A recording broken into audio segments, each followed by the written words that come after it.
Christ formed in you for the sake of others. Welcome to the Wild Way Podcast.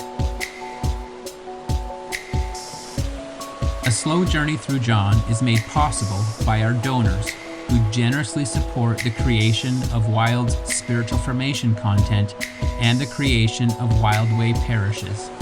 If you would like to help financially support the Wild Way with a tax-deductible donation, please visit thewildway.ca and click Support Us. Hey everyone, welcome to the Slow Journey Through John, week 42. As you know by now, I'm Jamie, and of course I'm here with Nick. Hello. And we've been at this for quite some time, since before, for like almost a year now. And Nick, for the first time, has finished all the research for all of John, right Nick?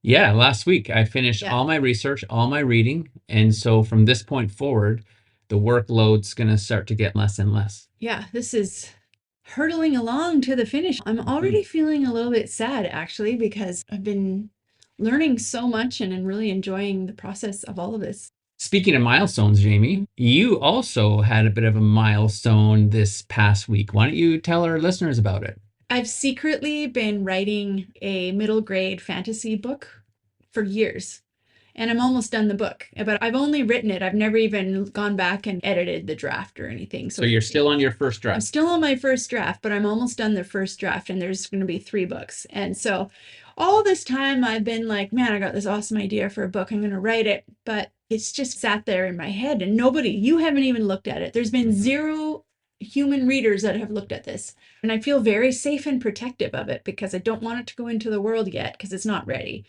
But then I decided I'm doing this thing. I teach a group of 9 to 12-year-olds. So I decided, I'm going to try it out on this audience. So I read the first chapter to this audience, and they were dead silent. And I was, what's wrong? Why are they so silent? And then I wrote something funny and I'd read it out loud and they'd all laugh. And then they would just be like, what happened next? Oh no, keep reading. It was like, I can't even explain to you that moment for me, because this thing that I've been writing and keeping secret, I let it out a little bit into the world. My first audience was so excited. Anyway. Which is your target audience. And it's my target if anyone's audience. To be excited by something, you want it to be them. Absolutely. Yeah. So anyway, I just got like goosebumps and I've been, whoa. I can't believe it's worked. It's working. It's going to work. Yeah. It was cool. So I'm on the right path.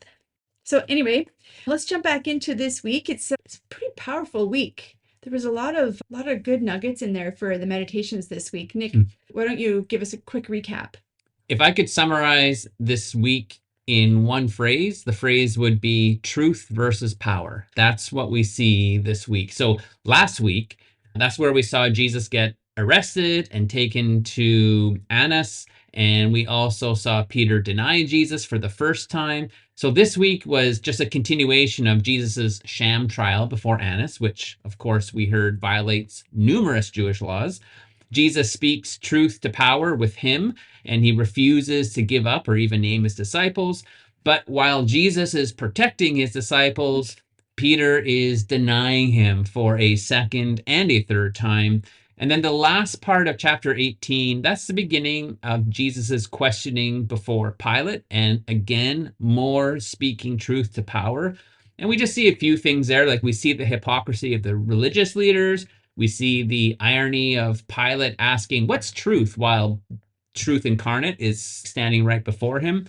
And then we ended the week with this drama of the crowd demanding the release of Jesus Barabbas rather than Jesus the Nazarene, which we'll get into in a little bit. So what stood out to you this past week? Lots of things stood out to me. I'm feeling so invested into the Gospel of John in a way that I don't think I ever have in my whole life, which is not surprising because we've been basically living and breathing John around here. It's just really vivid in my mind as I'm watching these scenes play out, and I'm feeling more like it's more hard to read these things, and it's more emotionally painful even to read because I'm so much more invested this time. Especially these chapters. Chapters. But previously I'd just be able to read them and be like, yeah, cool. But now I'm like living, it feels like I'm like right there living in them. Yeah. It's just all come alive in a new way for me. And I wonder if that's the same for the people listening alone. I know there were a couple times working through chapter 19 where I was writing or I was recording, and I myself almost felt on the verge of tears because it was just impacting me so much. Yeah, that's what I mean. As I've been reading and studying this week to prepare, I've also, it just feels heavier in a way that it hasn't. And listeners, I wonder if that's happening for you as well. If this is like opening up a new thing for you. And if you're experiencing anything like this, or if Slow Journey Through John is impacting you in any way, we would really love to get a voice recording or an email explaining how the Slow Journey Through John has impacted you for a chance to be featured in our very last episode. So we need your submissions in by November 1st, 2025. And it doesn't matter if you've just listened to 6 episodes or 296, which would bring you to this episode. We'd really love to hear from you. It would be powerful to share what you've been getting through Slow Journey Through John and to add that to the rest of our reflections. Anyway. I just have to also say that, going back to what I said previously about being so wrapped up in what's happening to Jesus during this trial and crucifixion, that this past week I actually just started chapter 20, which is resurrection, and I felt a lot more joy going through these resurrection passages than I had previously as well, because I had gone so deep into the despair of the crucifixion. So everyone, there you have it. As they say, Sunday is coming. So we all just have to sit through these heavy chapters, and it's okay to feel the weight of it, I think. Yeah. Why don't we jump into the passage, and maybe you can read the first few verses for us. Meanwhile, the chief priest questioned Jesus about his disciples and his teaching. Jesus answered, "I've spoken openly to the world. I've always taught in synagogues and in the temple where all the Jews gather. I've said nothing in private. Why ask me? Ask those who heard what I told them. They know what I said." After Jesus spoke, one of the guards standing there slapped Jesus in the face. "Is that how you would answer the high priest?" he asked. Jesus replied, "If I speak wrongly, testify about what was wrong. But if I speak correctly, why do you strike me?" Then Annas sent him, bound, to Caiaphas, the high priest. Can you imagine saying something truthful and getting the huge backhand slap to the face from somebody? Yeah. I actually think of how in this moment Peter can see Jesus. And so Peter just watched that happen. And I wonder what's going on. And Peter, who's just denied him, is going to deny him and some more. But he sees Jesus get this huge slap across the face. This time through, I always imagine Peter, he's sitting there watching, thinking, okay, I'm going to go in and rescue Jesus. You think so? I think he's probably trying to plot, okay, how can I get in there? I'm going to go save the day again. I'm going to go get him. Huh. Being someone who resonates with Peter, that's exactly, I would be thinking, how can I save him? I could see that being Peter's initial motivation in going there, but I wonder if after the first denial, if he's, it's all gone now. There's no more point in trying even. It's over. Yeah. I don't know. I think he's still a fighter. All right. Anyway. Well, let's just jump into last week. I said I would just mention a little bit about Annas so we know who he is. He was high priest from 6 CE to 15 CE.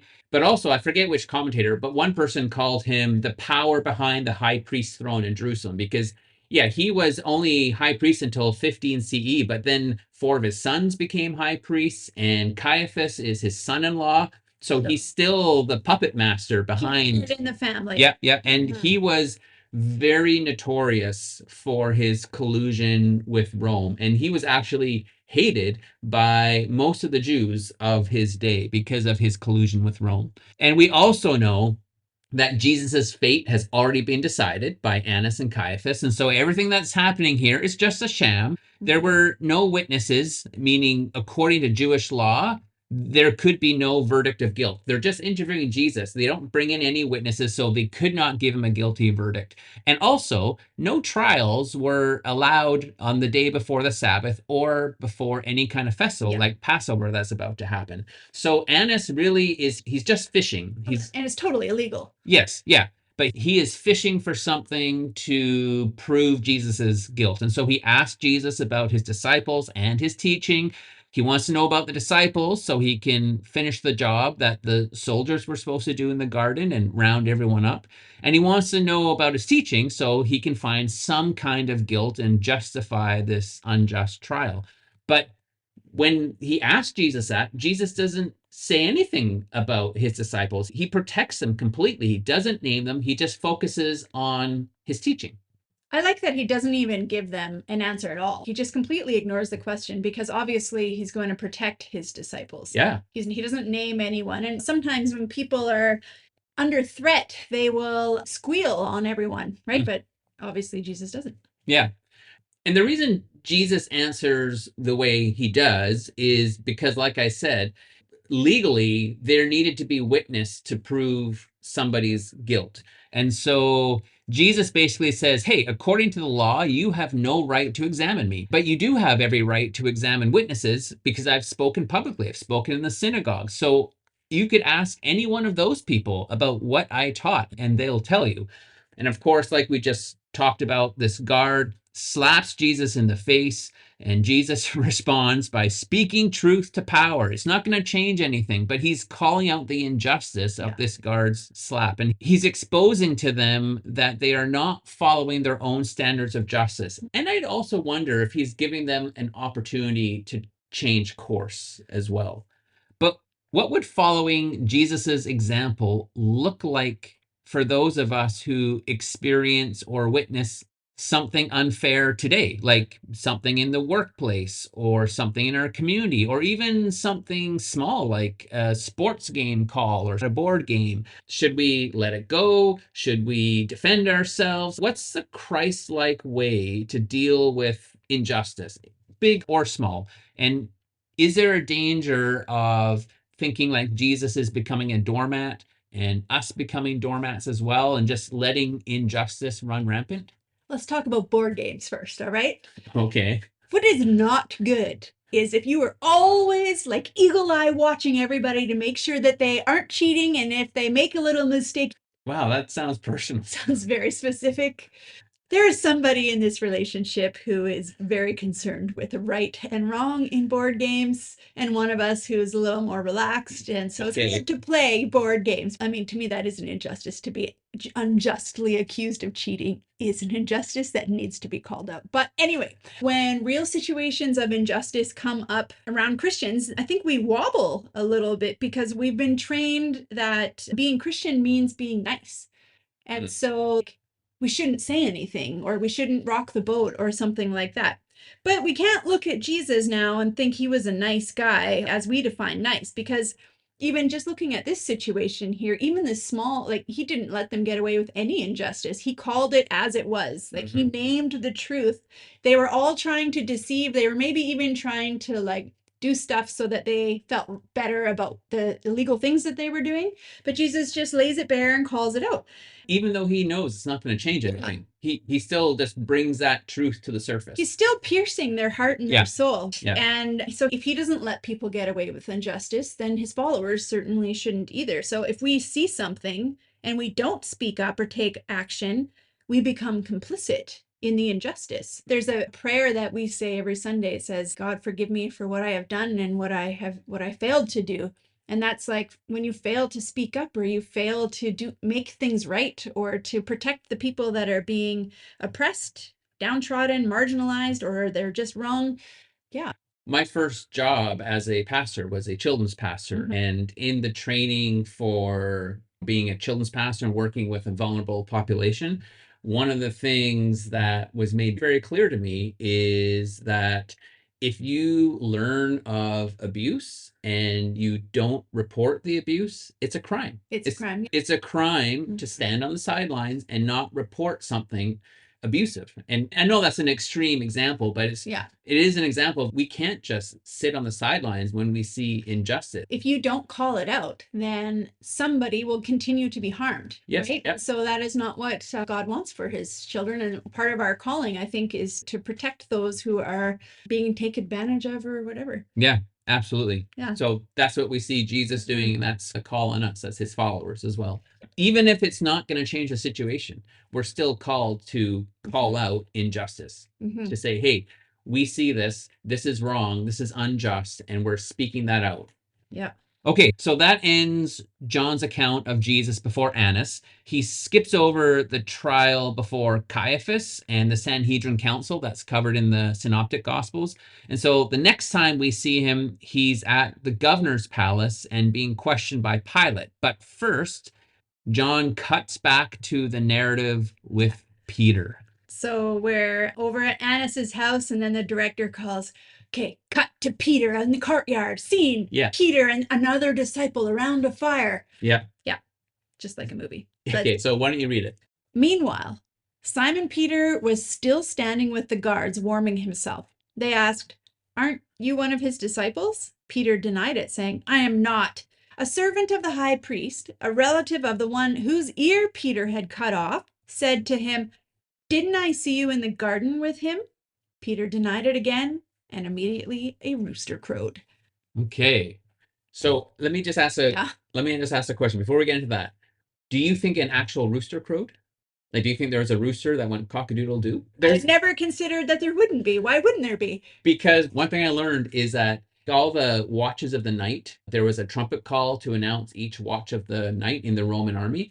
And one of those trumpet calls was called the rooster's crow. And so it might have been an actual bird crowing, or it may have been this Peter denies him, and then this trumpet call goes out. That's the rooster crow, according to the Roman army. Okay, so anyway, side note. Things we don't know. Yeah.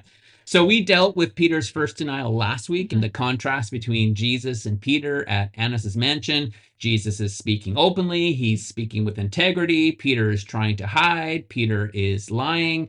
And we quoted Scott McKnight saying, Jesus dies for faithfulness, but Peter survives due to his unfaithfulness, which is a pretty powerful contrast. Totally. Because if Jesus had lied, maybe he wouldn't have died. And if Peter had told the truth, he would have died. Yeah, exactly. But one thing I want to discuss is how in the original Greek, the guards ask, aren't you also one of his disciples? And so we already know there's another follower of Jesus with Peter in the courtyard, and that this other disciple is known as a disciple because he's the one that brought in Peter to the courtyard. If the other disciple is John, one theory is that he was very young at this time, like maybe a teenager, and so not seen as a threat. But if it was John, how would John have known the guards and things enough to have enough like cachet to get Peter brought into the thing if he was that young? Yeah. Would he have been that young? Well, or would he have been like a teenager? Like, I feel like Peter was probably in his 20s? Oh, no. Peter was probably in his 40s, like maybe. Older than Jesus? Oh, yeah.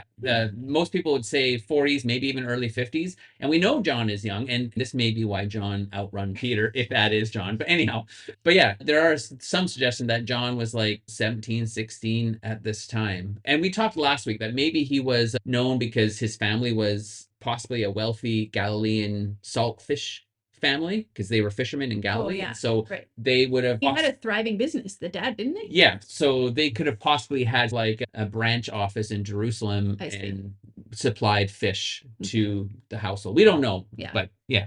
But I still think it was John, because otherwise, how do you get this eyewitness account? Maybe Nicodemus was watching and gave an account to John. Maybe. That probably makes more sense, because Nicodemus would have had a front row seat to all of this. Quite possibly. Yeah. Because he was part of the Sanhedrin. Yeah. Somebody had an eyewitness account, and John either was that person or interviewed that person. So this other disciple is nearby, but having this disciple nearby doesn't help Peter. Like sometimes we think if there's someone on our side, we're a little more brave or whatever, but not Peter. He still feels like he's in danger. And we like to focus on Peter here, but the other disciple witnesses Peter's denials. And I wonder what the other disciple felt like. Was when he saw Peter deny Jesus, was he mortified? Was he compassionate? Angry? Yeah, was he angry? Yeah. Was he almost secretly excited, like some followers of Jesus today when leaders fail? So how would you suggest that we deal with the public or private failures of other followers of Jesus today? How should we respond to them? I find it really fascinating how, if a Christian fails, how the tendency is for everybody to immediately turn on them. And some people get really vicious and cruel. Some people just get really excited and need to gossip and share all the talk about it. And very few times do I see somebody actually offering grace to the person. And that being said, you and I, Nick, we've talked about this before, but we watched a public Christian figure fail spectacularly and hurt numerous people. And he remained a serious danger to other people. Surprisingly, the majority of the people said, "Oh, just leave him alone, just protect him." This was an extreme cover-up. This was saying They were being complicit in his abuse, is what they were being. Yeah. And so sometimes I think you do need to cancel these people, especially if they are unwilling to admit that they've done anything wrong and they're a danger to other people. But for ordinary people who maybe are repentant, I wonder if there is a more moderate response. I wonder if there's like a middle of the road response, because I wish that we could be a little more graceful to people who fail. Because honestly, it's not easy for any of us to stay on the right path. And all of us are just one decision away from a fall or a failure. The difficulty is obviously that we can't read a person's heart. Yeah. And so we don't know what's going on inside of them. Yeah. They speak the right words, but we can only tell by their actions. And so if they say, I'm sorry, but they don't make changes, then that might lead us to say, okay, maybe this person doesn't want to change, isn't sorry. And so we do need a lot of wisdom. We do need a lot of grace and compassion for sure, but absolutely wisdom and protection for victims. And I still think that love still speaks truth to power. Oh, yeah. Yeah. And I think this goes back to what we talked about last week. Peter's not perfect in his discipleship, but at least he's trying. Like, where are all the other disciples in this moment? They're not in the courtyard with Peter. So one of the things I admire about Peter is even though he's not perfect at it, he's always trying, even on the boat. And he's the only one that steps out of the boat to try and walk on the water. And even though he sank, he still tried. And he was the only one that tried. So I believe that's true success. A couple of weeks ago, you mentioned Jesus is less concerned with the day-to-day stumbles. It's like a scrape on the knee to him. And he's more concerned with the trajectory of our heart and our discipleship. And so I believe that Jesus loves it when we try our best, even if we're clumsy and imperfect in our following. Peter clearly loves Jesus. There's no doubt about that. His heart was seemingly, at least, always in the right place. And Jesus never gave up on him. Even after his 3 denials, Jesus said, I see something in you, Peter. And he was this good shepherd that went after the lost sheep, that he left the 99 to restore the one. And the one caveat I would give here is that Peter was clearly repentant. And I don't think Jesus would have restored Peter if Peter refused to admit he did anything wrong or if he justified his sin in any way. So that's likely how we're to deal with these things too. Like I said, it does depend on a person's heart position of being repentant or not. Yeah. I would say the biggest difference between Judas and Peter is Peter hung on to Sunday and Judas did not. He hanged himself like that the day of Jesus's trial. And so he just thought, there was no, it was all over. It was all over. It was his fault. Yeah. But Peter also thought it was all over because he had denied Jesus, but he hung on to Sunday and then that changed everything. Yeah. So anyway, I think the moral of the story is we need to bring our failures to Jesus. And also, because it's common, like messing up is going to happen. And so remember, it's just like a little scrape on the knee. You might feel like it's the end of your world at the moment, but it's a little scrape on the knee. And there is a future ahead of you if you just repent and turn back to Jesus. Absolutely. Yeah. Because if you don't, like, your hearts get really hard and bitter and broken and sick. Yeah. And you can just spiral into a bad place. Yeah, absolutely. Yeah. Anyway. Okay, let's move on. Let's read verses 28 to 32. This is where we get into meet Pilate. The Jewish leaders led Jesus from Caiaphas to the Roman governor's palace. It was early in the morning. So that they could eat the Passover, the Jewish leaders wouldn't enter the palace because entering the palace would have made them ritually impure. So Pilate went out to them and asked, "What charge do you bring against this man?" They answered, "If he had done nothing wrong, we wouldn't have handed him over to you." Pilate responded, "Take him yourselves and judge him according to your law." The Jewish leaders replied, "The law doesn't allow us to kill anyone." This was so that Jesus' word might be fulfilled when he indicated how he was going to die. Do you know what I find so ironic? Like in verse 28, it says that these Jewish leaders would not enter the palace because it would make them impure and unable to perform the Passover. But they're totally okay with plotting to kill a man. Oh, yeah. That's the irony and the Oh, hypocrisy there. Yeah, for sure. We'll deal with that in a second. But here's a weird thing is the religious leaders needed Pilate because under Roman law, only Roman authorities could condemn someone to death.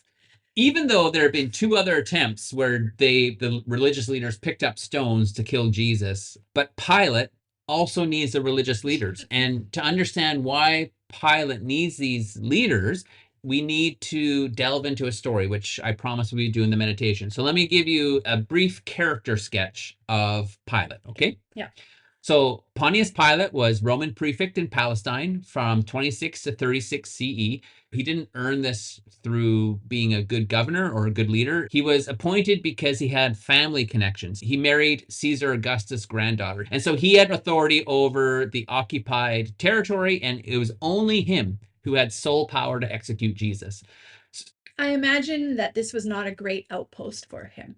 No, for the Romans, Palestine is just this backwater province at the edge of the empire. And so they would send people there that are not great leaders, or someone who gets demoted would get sent out there. Yeah. Yeah. So outside of scripture, there's a couple of first century historians, Philo and Josephus, and they describe Pilate as greedy, inflexible, and cruel. But the weird thing is, in scripture, we see him portrayed as weak and easily manipulated by Caiaphas. And to understand why this happens requires examining his political career. So, Pilate treated Jewish customs with contempt. When he arrived in Judea in 26 CE, he introduced Roman standards that were embossed with the emperor's image to Jerusalem, something previous governors always avoided out of respect to Jewish beliefs.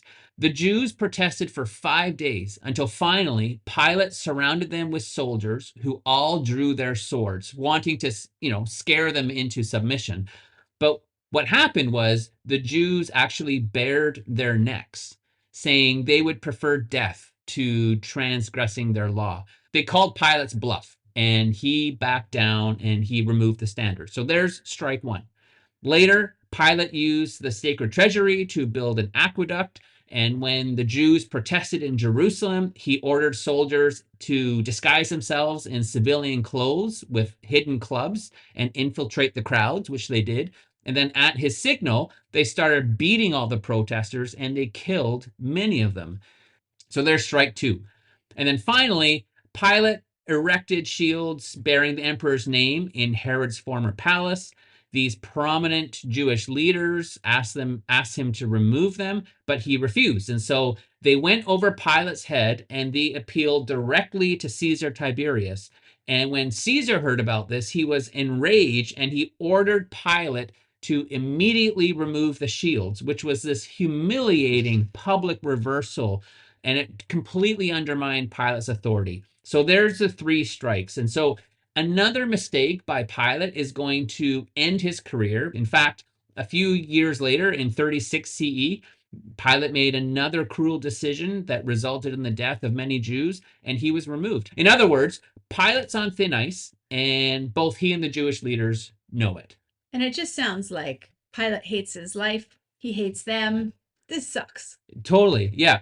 And so, because of this background and in this moment here, like we said in the meditation, truth and justice seem to be powerless against politics and power. We know, the reader knows what the right thing that needs to happen, but the Jewish leaders have Pilate wrapped around their finger a little bit. And so it must have been very frustrating. And we can see some similarities in the world today, where it seems like truth, justice are just powerless against what's going on in the political realm, against the power of the political realm. And so, again, how can we as followers of Jesus respond in these moments? Yeah, it's so tricky, but I think that this could speak to two types of Christians. And the first kind is the kind who are victims of injustice. And there was a There was one day in my life where I stood in a courtroom and I watched about 10 people, one after the other. They took the stand and blatantly lied. They knew they were lying. They knew they were lying, Yeah. and they knew that I knew they were lying. Like, it was a total sham. And so as a result, there was a decision that was made, an unjust decision that was made that affected me very negatively. And so I felt totally helpless against these unjust people, especially since I was so like, I love Jesus so much and just tried to live my life with such integrity. But anyway, and these guys come around and it was awful. There's many people around the world today who are experiencing injustice on a much greater scale than I did in that little courtroom. And I wonder if it can comfort us a little bit to know that the God that we follow has tasted injustice like this to an extreme degree as well. And so therefore, you have somebody walking intimately with you who knows what you're going through, who gets it because he's been there. So you're saying there, at the very least, there's a comfort of knowing that Jesus himself has experienced a similar injustice. Yeah, like even if you're alone, you're not alone. If you've got a God with you who's experienced extreme injustice. And so maybe that might provide a bit of comfort, but maybe that's not. But also I'm speaking to the Christians that watch injustice occur, such as like when you watch a whole people group on the news being eradicated, or when you see somebody in your town who's economically impoverished and who is forced to endure some kind of poor treatment. We've mentioned this before. We live in this tourist town, and there's not enough local workforce in the town to run all the tourist things. And so the big resorts in town, they must gather their workforce from outside the country. So it's mostly staffed by immigrants. And most of these immigrants are here on work visas, hoping to secure a permanent residence so that they can make a better life for themselves and for their families.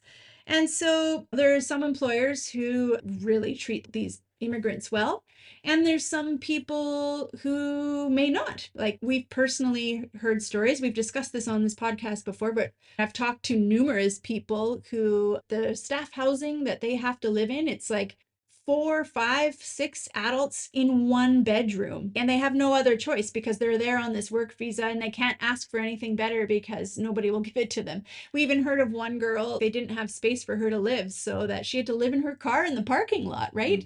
That's unjust. That is an unjust treatment of people who don't have a voice and they can't say anything. So it's the Christians who have to call this out and speak truth and say things. And you're asking, have we done anything?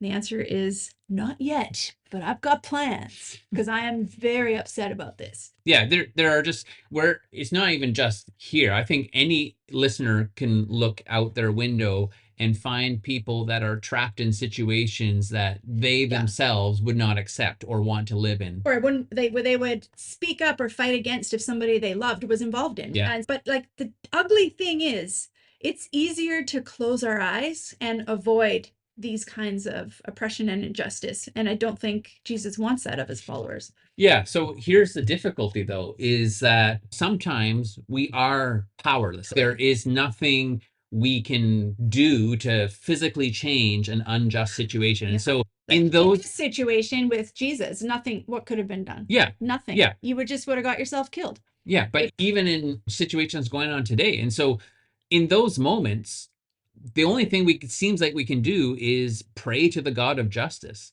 asking him to advocate for us or for them, or to raise up someone to advocate.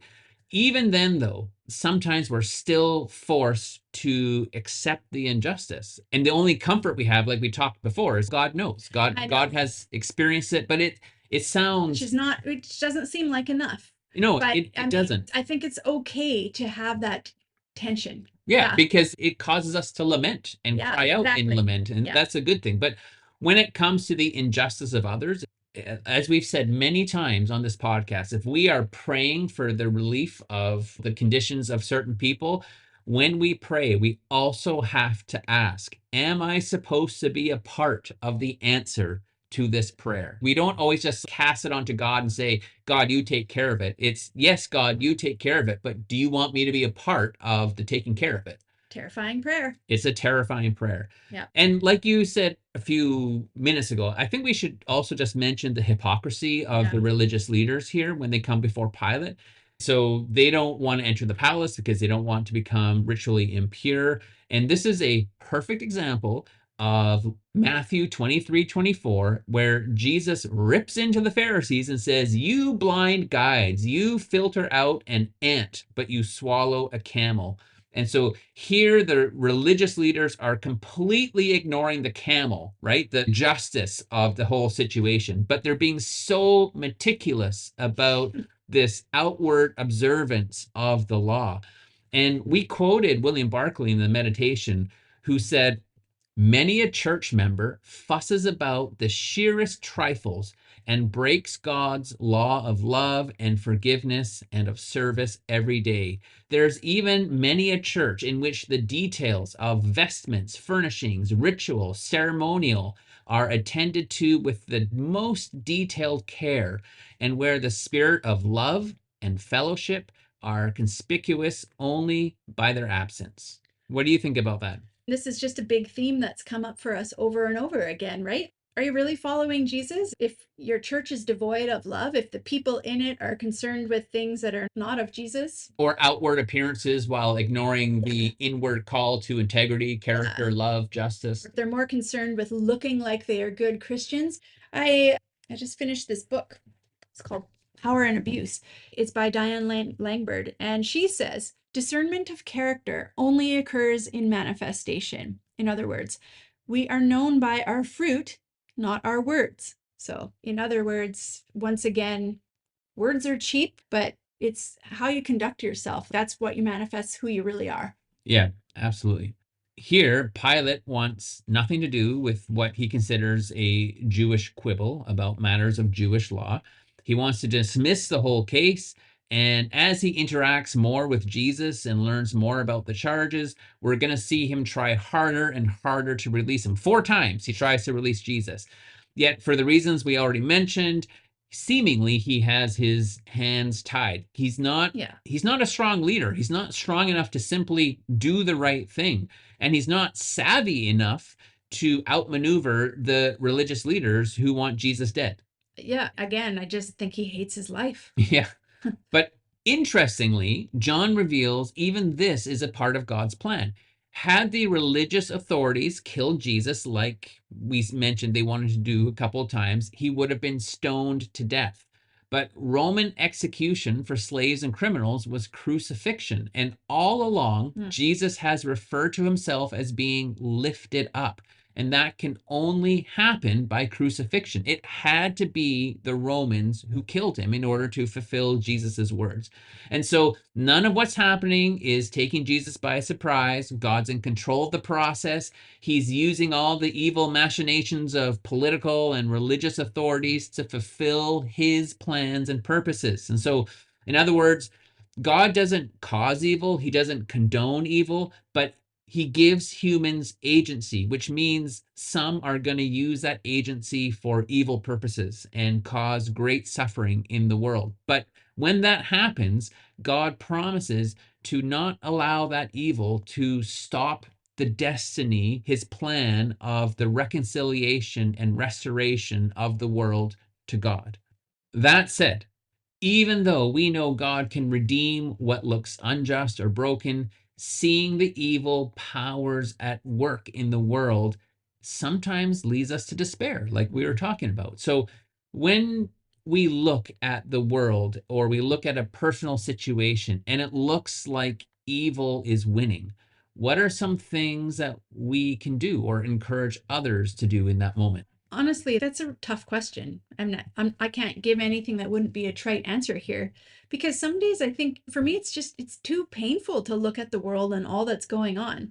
And I especially think like the closer that you grow to Jesus, the more your heart begins to look like God's, and the more your heart begins to care about the things that God cares about, and the more it breaks for the things that breaks God's heart.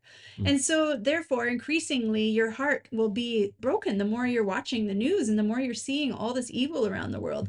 And so for me it leads to feelings of rage or just absolute helplessness, or usually just a desire to go watch dog videos and avoid the suffering completely. Yeah, it's really hard to know what to do most of the time. Like, for instance, I've been watching the situation in Gaza and her people being destroyed for the past years, and I don't know what to do. I mean, I can't go there and do anything. I don't know anyone who can do anything. I don't know what to do. It hurts to see this happening over there, and I'm totally helpless, and it looks like evil is winning and there are no answers. And again, I think, like you said, sometimes there isn't anything to do but Lament. and pray. But like, even that feels trite, right? Yeah. Yeah. It feels trite because it feels like I should be there doing something. Yeah. And it's great that we might feel that, and we should always ask that, like we said. Yeah. Always ask if you're part of the answer to your own prayer.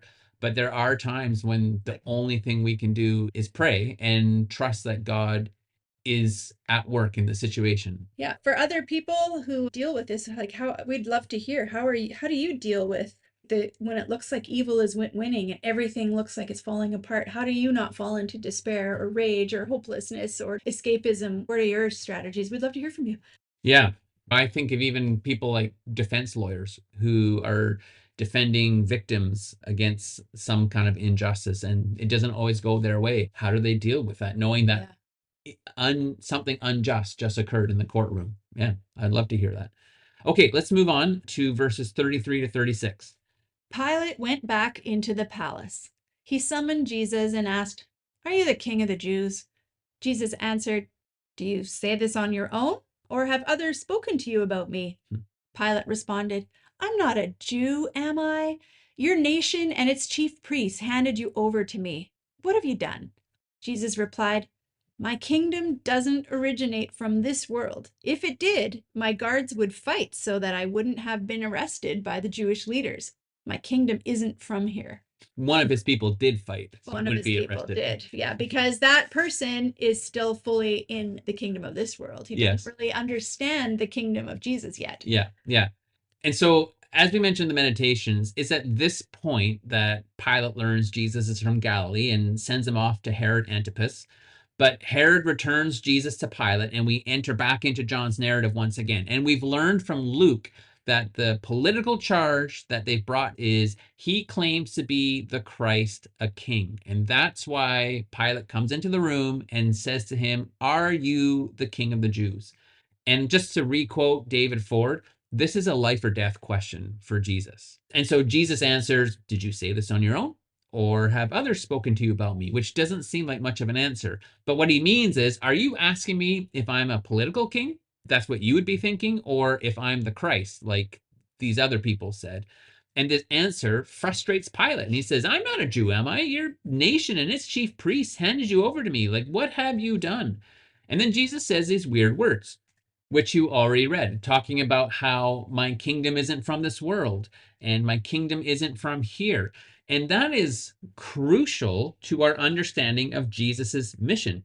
He did not come to set up a political kingdom. He does not want his followers to set up political kingdoms. When we set up political kingdoms in the name of Christ, we are not operating in God's kingdom. We are operating in the world's kingdom. He came to set up a counter-cultural kingdom that looks different from the world, unlike anything the world has ever seen. And he wants his followers to participate in that kingdom, because that's the one where he says, hey, the kingdom is like a mustard seed. It's thrown on the earth and it looks so small and pointless, but then it grows and grows. And I like that he outright says, basically, my kingdom has nothing to do with violence. Otherwise, like, I wouldn't be here right now. I win. Yeah, exactly right. Jesus doesn't want his followers to fight wars on his behalf. He wants us to operate in this countercultural kingdom that is definitely nonviolent. And so, if that's the case, why do you think followers of Jesus, or certain followers of Jesus, put so much effort into growing political power or making the kingdom of God look like a worldly kingdom? Basically, I'm saying, how can we call the church back from Christian nationalism? Yeah. Isn't that the question of the day, right? Anytime that you blend church and state, you have problems because it becomes about power and control and all sorts of other things, and that like it puts leaders up there that look nothing like Jesus, that the whole masses start to worship as somebody who's of Christ. Yeah, I don't know. This is another issue that just makes me feel rage or helpless or watch dog videos. So anyway.